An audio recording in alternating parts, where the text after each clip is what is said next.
ഒന്നടങ്ങന്റെ ഷാനവാസേ, ഇവനെ കുറിച്ച് യാതൊരു അഭിപ്രായവും. ഒന്നാമത് ചാപ്പാട്, രണ്ടാമത് കുരുട്ട് ബുദ്ധി. ആർത്തി പണ്ടാരം കണ്ടില്ലേ, തിന്നു കൊഴുത്ത് സിൻഡെക്സ് ടാങ്ക് പോലെ ഇരിക്കുന്നത്.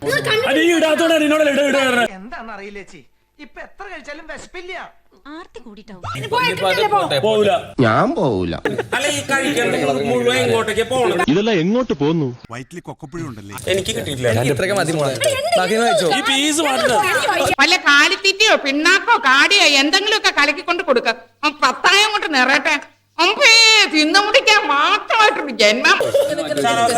ശരിയായില്ല കേട്ടോ. ആഹാരം കഴിക്കാം, പക്ഷേ അതിനോട് ഭ്രാന്ത് പാടില്ല.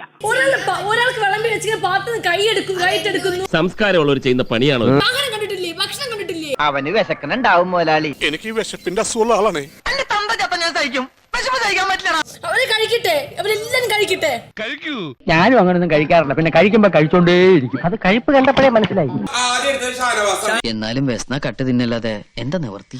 മുക്കാക്കള്ളൻ, കാൽക്കള്ളൻ, ചെറുകള്ളൻ ഒന്നുമില്ല, കള്ളൻ. സ്മാർട്ട് കള്ളൻ അത് മതി, ഓവർ സ്മാർട്ട് കള്ളൻ അത് വേണ്ട. അപ്പൊ ഓക്കെ, നാളെ കാണാം. അതുവരേക്കും ഒരു ചിന്ന ബ്രേക്ക്.